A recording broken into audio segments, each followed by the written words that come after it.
Sasa kutokana na muda, nisichukue muda, nimkaribishe Shekhe Abubakari Kada.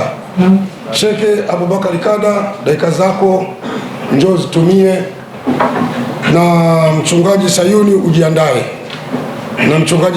ujiandae, Karibu Shekhe.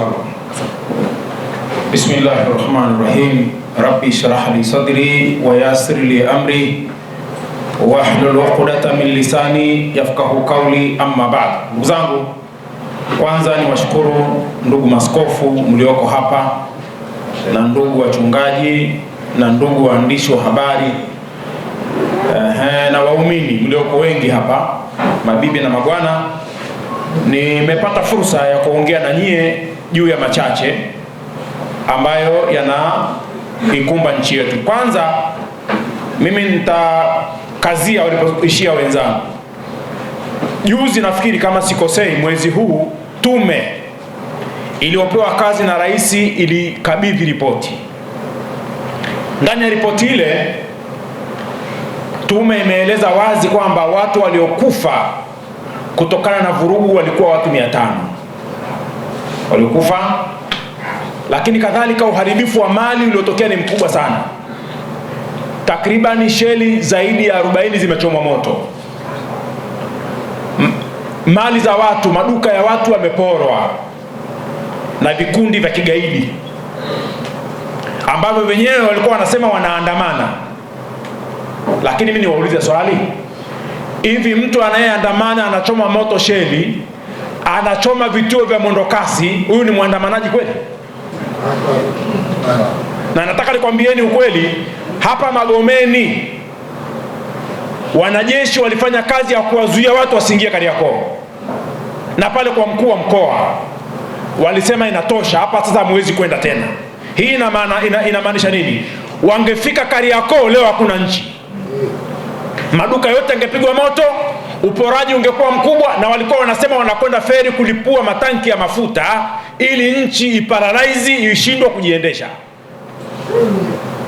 Na kikundi kingine kinaelekea Kinyerezi, pale ambapo unazalisha umeme wa gesi, wakalipue mfumo wa umeme wa gesi, nchi isimame. Hawa kweli ni waandamanaji kweli? Hawa walikuwa ni magaidi. Kwanza hata kuwafungulia kesi za uhaini, nafikiri serikali ilikosea, ilitakiwa kesi ya ugaidi. Hivi ni vitendo vya kigaidi.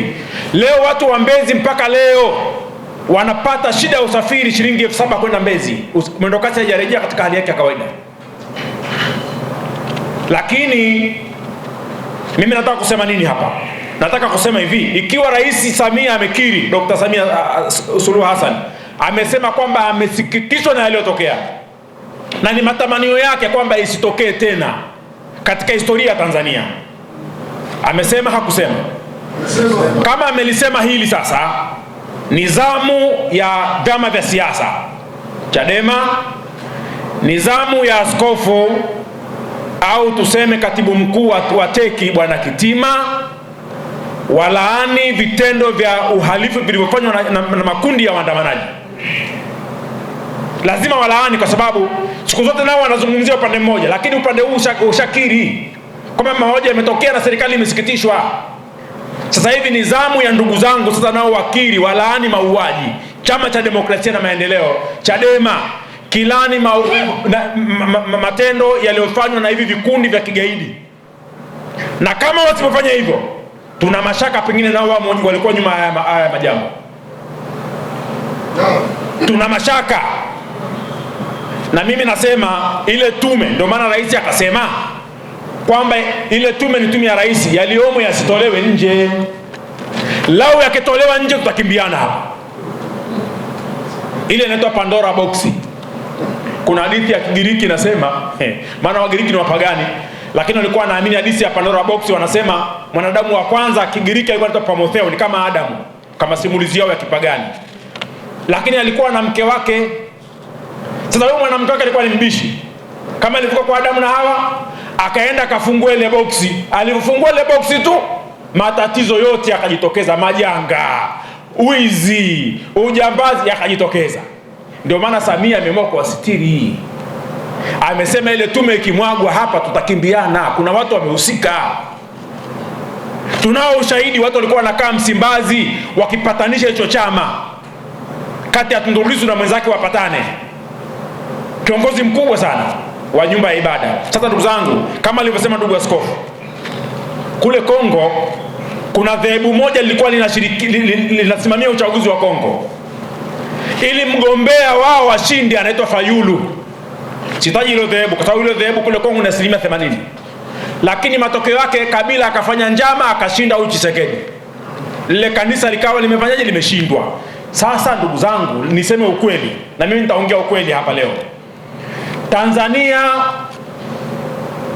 hakuna dhehebu moja ambalo linaweza kumweka rais madarakani, hakuna.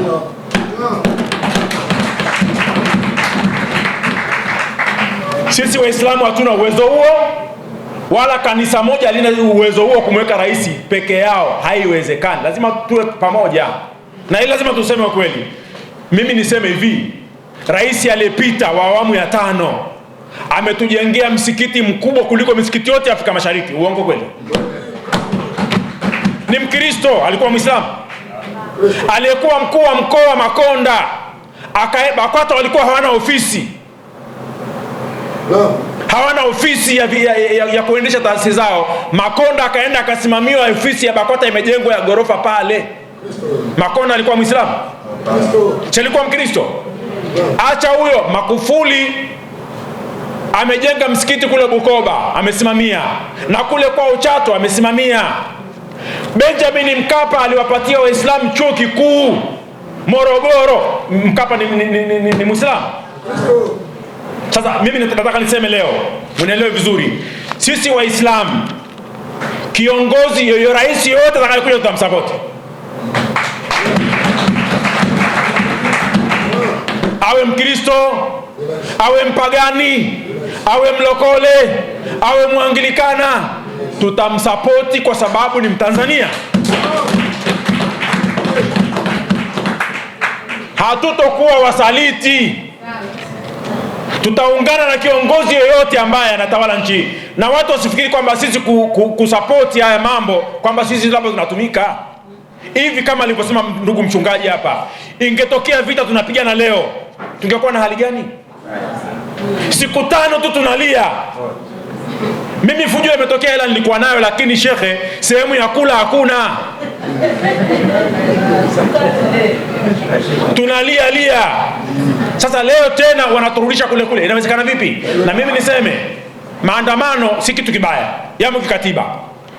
Kenya alipoanza maandamano ya Gen Z wakati mwaka jana, sijui William Ruto, Tanzania ndio Samia kafanya maridhiano na Chadema, Mbowe na Tundu Lissu walianza kuandamana nchi nzima.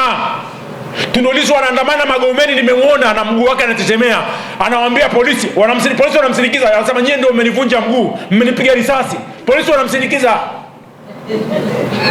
Waliruhusiwa kuandamana nchi nzima. Lakini walivyoona maandamano ya Kenya yamenoga, sasa wazalama anasema ngoma inogire, nao wakasema Samia must go. Kama walivyosema Ruto must go kule Kenya, nao wakaanza Samia nini must go. Ikaonekana la kumbe lengo lenu ni kupindua serikali, maandamano yakazuiwa. Kwa hiyo mgema akisifiwa anaongeza kwenye pombe maji. Hebu tuache masifa. Hivi wewe unaposema umtambui rais, wewe nani? Jana nimemsikia balozi wa Marekani anaitwa William Trichman, alikuwa anaongea kwenye bunge la Senate la Marekani. Anasema anakuja Tanzania na atafanya kazi na serikali ya Tanzania. Kwa Tanzania ni nchi muhimu sana Afrika Mashariki, na ina madini muhimu wanayataka. Wanasema watayachimba kwa maslahi ya nchi zote mbili. Balozi wa Marekani ambaye ni mteule, juzi siku ya 3, anayetambua serikali ya Tanzania, ndio maana anakuja kufanya mikataba ya uchimba madini. Sasa wewe Chadema wabuza na Kimpangulile na Mbagala unasema mtambui Samia? Hivyo una akili kweli? Ndio maana tunasema hivi, lazima ifike mahala sisi tukemee haya mambo kama viongozi wa dini. Kusema kwamba Samia hajafanya chochote ni uongo na ni unafiki. Barabara za mwendokasi kuanzia Gongo la Mboto, Bibi Titi Mohamed, kupitia hapa Posta mpaka unakwenda Tegeta, Gharama yake unajua shilingi ngapi? Bilioni 368. Na zinajengwa zinaelekea kuisha.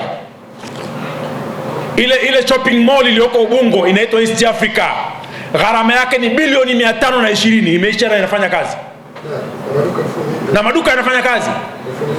Juzi Samia amesaini mikataba 9 na rais wa Kenya, ikiwemo kupeleka gesi Mombasa.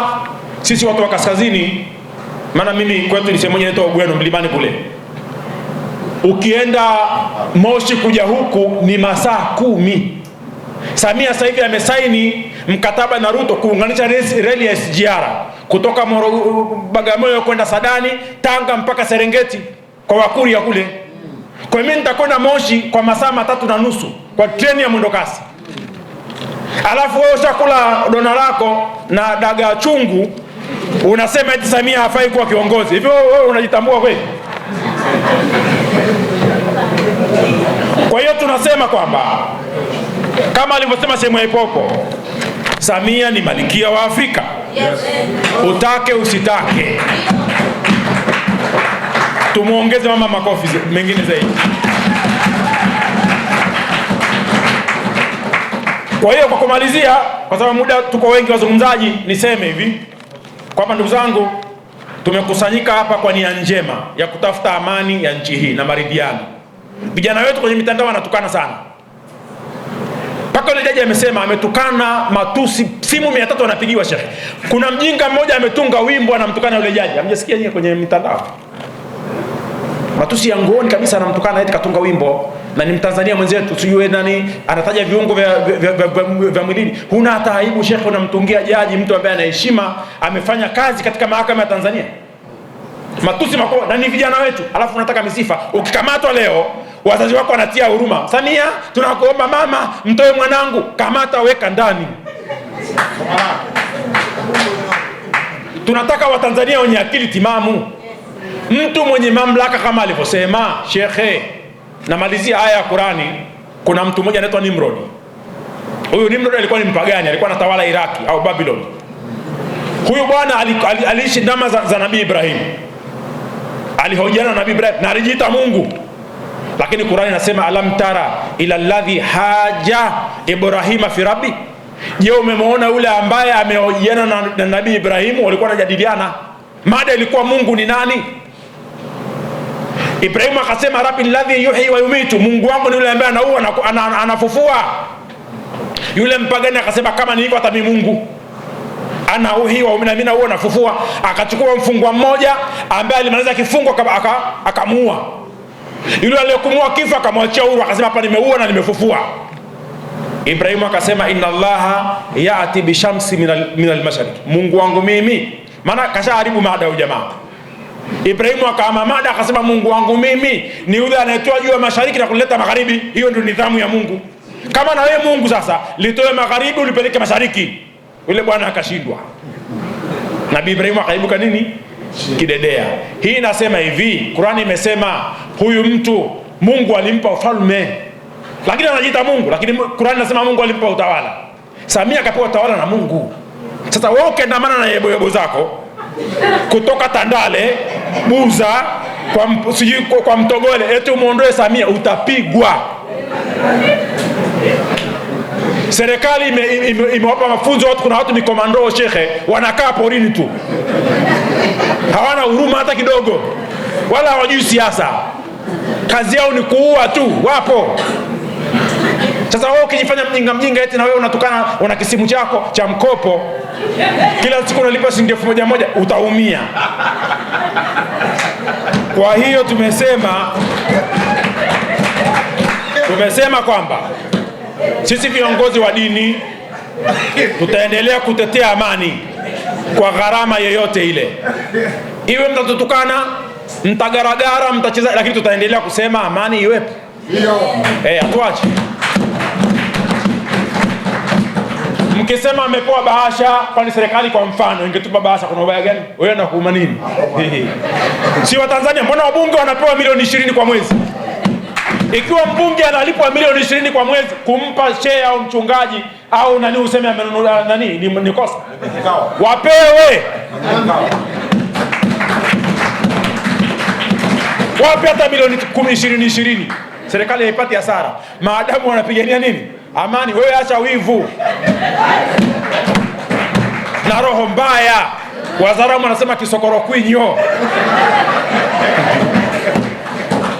Kwa hiyo kwa hayo machache, ndugu zangu, nimalize kwa kusema kwamba tuna sapoti Queen of Africa na serikali yote. Mungu ibariki Tanzania, kazi iendelee.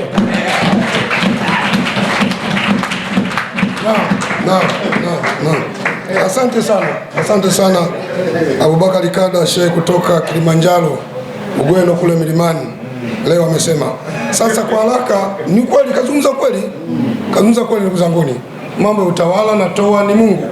Kuna watu waliutaka utawala nchi hii mpaka wamekufa hawajaupata. Ni kweli. Kuna watu waliutaka utawala wakahama chama hiki wakaja hiki hola, wakaamua kulizeni tena wakarudi walikotoka. Kwa hiyo mambo ya utawala natoa ni Mungu. Na mimi niwaeleze ukweli, Samia kutafuta uraisi, wallahi kaokota dodo kwenye majani. Baada ya mheshimiwa, kwanza ukiangalia hata uteuzi wake Rais Samia kuwa mgombea mwenza kule Dodoma, hakujua yeye mwenyewe, anakuambia alikuwa amekaa kinyonge tu nyuma ya mlango. Watu wanaimba tuna imani na Lowassa oya, kumbe Mungu anazungusha tu jicho lake. Kisha mpanga Magufuli na Samia. Kampa Magufuli miaka 5, Mungu kamchukua Magufuli wa watu. Kamwambia mama sogea sasa ule kuku. Samia rais. Sasa wewe utabaki umenuna tu kama umekula ndimi ya alfajiri umenuna, inakusaidia nini? We mzee, taumia. Na mimi niwaambie kwamba ndugu zangu, mtu kuwa rais si jambo la mchezo. Rais ana watu ana vipala kuanzia hapa mpaka huku. Kila kipala akijui msikiti wala kanisa, kinawaza serikali tu. Wapo watu namna hiyo, wallahi nakwapieni. Sasa watu wasifikiri, siku ile nilisema kazi ya serikali ni kutia huruma. Kazi ya serikali sio kutia huruma hata siku moja. Ndio maana serikali zote zinasema hazina dini. Dini ndio chombo cha huruma, sio serikali. Serikali inakwenda kwa kanuni, sheria na katiba na mifumo inayotona kwamba ni sahihi. Sasa utapoteza muda bure. Unakwenda kuambia watu msiingie kwenye uchaguzi, wakati kazi ya chama cha siasa ni kutafuta madaraka, kukamata dola, kutafuta nafasi ya ubunge, kutafuta nafasi ya udiwani, kutafuta nafasi ya urais. Na ukishapata nafasi 3 hizi kwa moja ukawa mbunge, jambo la kwanza tusidanganye watu, kile unachopata ni maslahi yako wewe, mkeo na watoto. Kula vizuri, kuvaa vizuri, kulala pazuri. La kwanza tusidanganye watu hapa. Hakuna anayepata mshahara wa ubunge akauleta kanisani au msikitini hata siku moja. Hata fungu la 10 hawatoi, wengine hawatoi. Sasa kwanza ni maslahi yako wewe, ya pili ni maslahi ya chama chako, ya tatu ni maslahi ya nchi yako. Sasa haya yote umewakosesha wenzio. Unawaambia msigombee. Baba, hii dunia iende taratibu. Dunia ni tambala bovu, ukishirika vibaya linatatuka. Ukienda ovyo utaumia. Tulia, pole pole. Wakongomani wanasema malembe, taumia. Sasa nimkaribishe mchungaji Sayuni na Kasim Godigodi, ujiandae, na mchungaji Mashanja ndio mchungaji wa mwisho, ajiandae. Alafu tutasimama wote tuje mbele ya kamera tufanye maombi. Maombi yataongozwa na baba askofu au mchungaji mtamteua nyinyi watumishi. Na shehe wamesema wameshapanga. Karibu mama yangu. Karibu sana. Mama, nyinyi kina mama ni watu muhimu sana, ni watu wenye huruma. Karibu mama yangu. Asante. Bwana Yesu asifiwe. Mimi naitwa mchungaji Sayuni Mwakatobe. Nashukuru kupata nafasi hii. Nishukuru viongozi walioandaa siku ya leo. Namshukuru sana rais wa nchi hii ambaye ameweza kupita kwa kishindo kikubwa. Lakini pia nimshukuru Mungu kwa sababu yeye amesababisha Samia awe rais. Bwana Yesu asifiwe. Ni mwanamke ambaye amethubutu. Kwa kweli nilikuwa naangalia kwa kazi alizokuwa anazifanya au anazozifanya. Mimi mmoja wapo ni shahidi, sijaambiwa ila nimeona kwa macho. Bwana Yesu asifiwe. Jambo la kwanza nililoliona ni kuona barabara zinaenda sawa sawa. Zilikuwa zimesimama, lakini mama amekuja amemaliza pale ambapo paitakiwa paishi. La pili, nimeona hospitali. Mimi ni mtu wa Mbeya. Kijijini kwetu kule Mwakaleli Kandete, kuna watu wataelewa ninachokisema. Kulikuwa hakuna hospitali. Mimi ni mmoja wapo ambaye nilienda kumpeleka mdogo wangu hospitalini. Nilichokishangaa cha ajabu, kuna hospitali nzuri. Watu walikuwa wanatoka Mwakaleli kuelekea Itete kwenda kutibiwa. Wamama wajawazito wanaenda kujifungulia Itete. Kitu ambacho nilichokishangaa ambacho kikanipa hamasisho na nikafurahi. Nilipofika hospitali ya Kandete, nilikuta kuna madaktari wa kutosha. Nilimpeleka mdogo wangu kwenda kujifungua. Nilipofika nilimpeleka kwenye majira saa 3 ya usiku na mvua inanyesha. Wakati wanampima wakasema huyu binti anaenda kufanyia operation. Nilichoshangaa, alifanywa operation sikutoa hata shilingi 10, ambayo zamani tulikuwa tunatoa Laki 360. Mnajifungulia mpaka leo, kuna watu wanajifungulia kwa hospitali, lakini mimi nilienda hospitali ya serikali, mdogo wangu akajifungua vizuri, na kulikuwa na madaktari 3. Nakumbuka kwa sababu nimeona kwa macho yangu kwamba mama amefanya vizuri kwenye sekta ya hospitali. Alipojifungua yule binti yangu, nikawaeleza nitoe shilingi ngapi, wakasema utatoa hata shilingi 10. Nikamwambia imekuwaje? Wakasema hapa ni bure. Hospitali nzuri, ina vipimo vya kutosha. Hilo nampongeza sana Mama Samia, na anasema kweli kuwa ni Queen wa Afrika, apewe zote, aitwe Queen Africa. Ni mama aliyethubutu. Lakini pia niangalie shule. Nilikuwa naangalia shule miaka mingi kidogo mimi nimesoma. Usinione hivi nimepita miaka mingi. Shuleni kwetu tulikuwa wanafunzi 95. Walifaulu wanafunzi 2 tu. Sijui mimi na jamani, mimi kuangalia nyuma. Walifaulu wanafunzi 2. Mmoja ni daktari pale Temeke. Tena sitaki kumtaja jina. Ni daktari, tumesoma darasa moja, kiti kimoja. Walifaulu 2 tu, na mmoja ni mchezaji wa Yanga kama sikosei. Labda kama ameacha saizi. Alifaulu mtu wa pili anaitwa Asa Makilasa. Ni daktari pale Temeke. Lakini sasa cha kushangaa, watoto wetu wanafaulu na shule wanaenda wanasoma bure. Mama yetu amethubutu na amefanya. Na ni mwanamke wa kwanza Afrika naweza kusema tumpe kula zote za kwamba mama asirudi nyuma, aendelee mbele. Hatutanyamaza kwa sababu tunayaona matendo yake anayoyafanya. Barabara. Siku moja nilikuwa nasafiri kutoka hapa naelekea Kigoma.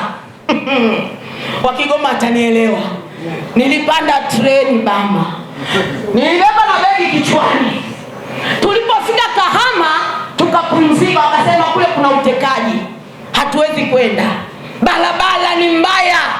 Lakini sasa hivi ninavyokuambia, unaweza kupanda hapa treni, unaweza panda basi kutoka hapa mpaka kule Kigoma, usichafuke huko bring kama nilivyo mimi. Sababu ya nani? Mama amethubutu na amefanya. Kwa nini tusimwambie ukweli Mungu asante? Wacha kusema maneno mengine ya kusaidii. Sema mtu akifanya vizuri, mpongeze, asonge mbele, tunamuona kazi zake. Mimi kinachoniumiza na kuniumiza zaidi, watoto wa mwaka 2000 wasomi wanaochezea simu asubuhi mpaka jioni, wanaweka picha za ajabu kumsema mama vibaya. Hata kama hajakuzaa, kumbuka umezaliwa na mwanamke. Hebu niambie, kama unamdhalilisha mama wa nchi hii, wewe hata mama yako umheshimu. Kumheshimu kwa sababu alivyokuwa navyo mama yako ndivyo ndivyo alivyokomavu rais. Kitendo cha kumdhalilisha mama, hapana. Hakuna mamlaka itakayokuja pasipo Mungu kuruhusu. Kasome Biblia vizuri. Nataka nikwambie hivi, kama ameweza kufanya mambo mazuri, kwa nini tusimpongeze? Na kama ameweza kufanya mambo mazuri, kwa nini tusimwambie mama hongera? Na watu wachache wanataka kuharibu amani ya nchi hii. Nataka nikwambieni jamani, wanawake sisi ndio watesekaji wa kwanza. Sisi ndio ambao hatuwezi hata kukimbia. Hata likitokea bomu hapa, wanaume atapenyeza pale, wanawake taanza kuangalia viatu, kapochi, kichwa, nini, wigi. Kama ulivaa wigi lako kichwani, naanza kuliangalia, utatoka kwenye mlango ule.